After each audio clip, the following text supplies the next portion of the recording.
Hello guys, welcome back to my YouTube channel. Nandito kami ngayon sa bukid at nagagawa ako ng plat para sa pagpunla ng mga gulay. Tatanim ako ng pechay. Ayan. Ito yung lupa na pagpupunlaan ko ng mga gulay. Dito namin tinambak yung mga nabubulok na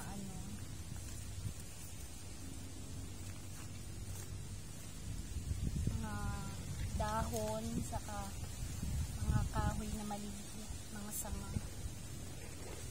Nabulok na siya.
Pagpupunlaan ko, mataba siya, maraming bulate.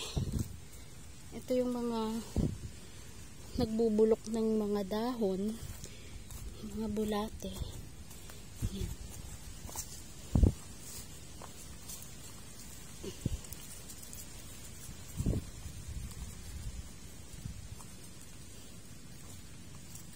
Maugat nga lang siya dahil may punong kahoy, pero okay lang yan. Aalisin ko na lang yung mga ugat. Ayan, baon.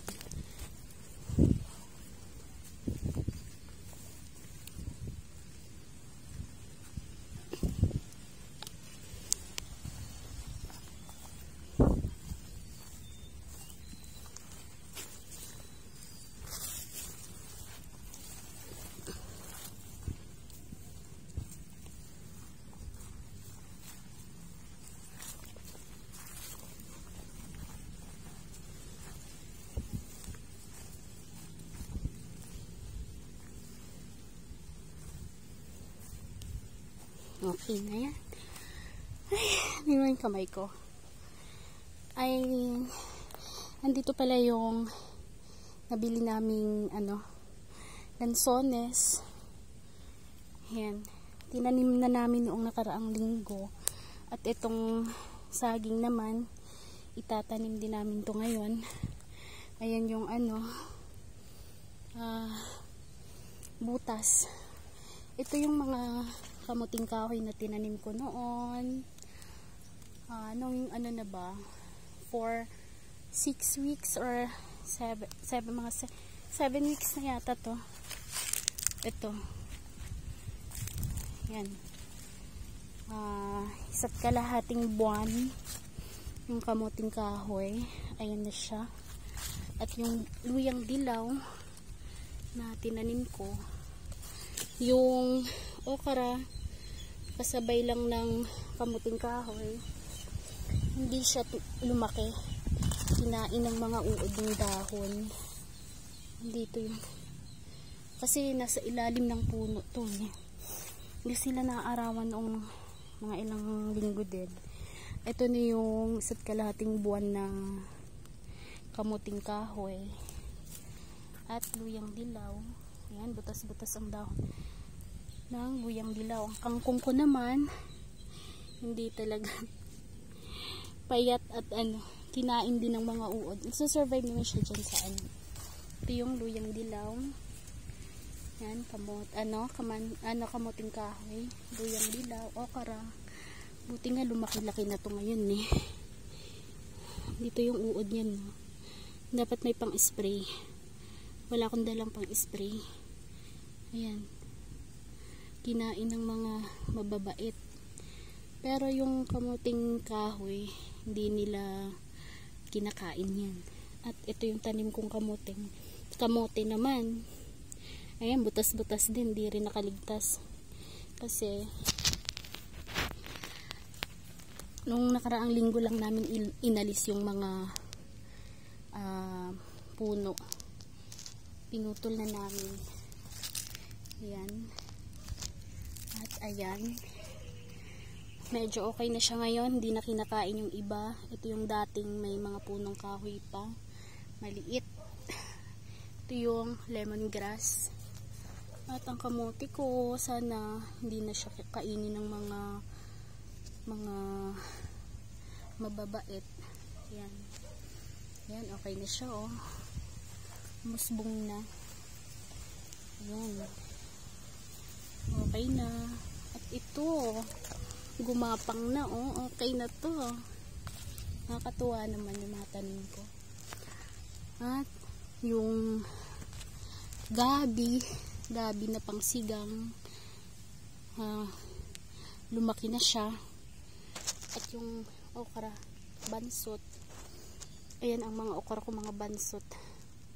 Yan ang luyang dilaw at yung kamuting kahoy. Yan, lalagyan ko pala ng organic yan. Ayan yung mga kamuting dilaw. At ito yung langka na galing pang Leyte. In order namin. Ayan. Ito na yung langka ng Eviart. Ano ba yun? Eviart. Evia. Ano nga yung langka? Variety? Ha? Eviarch? Eviarch variety ng Abuyog Leyte. At ito yung patola sa 4 o 6 na buto ng patolang tinanim ko. 2 lang ang nag-survive. Ayan. Direct seedling kasi siya. Nilagyan ko siya ng mga bulok na dahon at kahoy. Mga sanga. Ito yung kamatis ko, hindi nag-survive. Ito nag-survive pero hindi ko alam kung mamamatay. Ayan. Yan. At yan. Kamuting kahoy. Ito yung pipino nandun sa dulo. Ito yung mangga. Mangga na anong mangga yon? Gimaras. Tapos langka na Eviarch. Galing kay kalimutan ko. Basta Eviarch. Eviarch. Tawag doon? Ano nga yun? Eviarch. Ano kasunod? Eviarch. Eviarch. Eviarch na langka. Variety ng langka. Eviarch jackfruit. Jackfruit. Yung mani, yan lang ang nag-survive. Tataniman ng ano yan, saging. Ang mani, nawala yung isang mani dito. Yan. Ilang piraso lang ang nag-survive sa mani. Ayan, mani. Yan. 4 lang yata yan sila. At yung ayan, mga malunggay. 3 malunggay ang nag-survive. Meron kaming tanim na marang dito. Parang na-stress yata. Parang hindi yata to mabubuhay. Na-stress yata to siya. Ito yung marang na galing Mindanao naman. Nabuto. Wala. Hindi yata to mabubuhay. Namatay. Ayan, nagsiga ako kanina. Ito yung mangga. Galing ding Leyte. Ito yung mangga ulit. Si Doggy, yung bantay namin dito. May bantay kami dito eh. Ayan yung 1.5 na kamuting kahoy. 1.5 month. Yan. Yan. Malalaki na sila. At ito yung lansones na galing ding Abuyog Leyte. Yan. Na-stress yung ano niya, dahon. At ayan. Yan, maliliit yung iba. Dito ako magtatapos sa pagpupunla ng mga buto-buto. Buto pala, buto-buto. Ang mga buto ng mga gulay.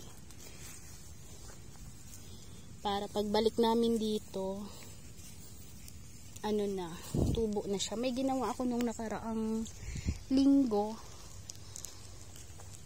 Payat siya. Na ano naman siya, nabuhay kaya lang payat. Ito yung white radish. Alam ko mabubuhay to eh. Payat lang siya noong pag ano, kasi hindi siya naarawan.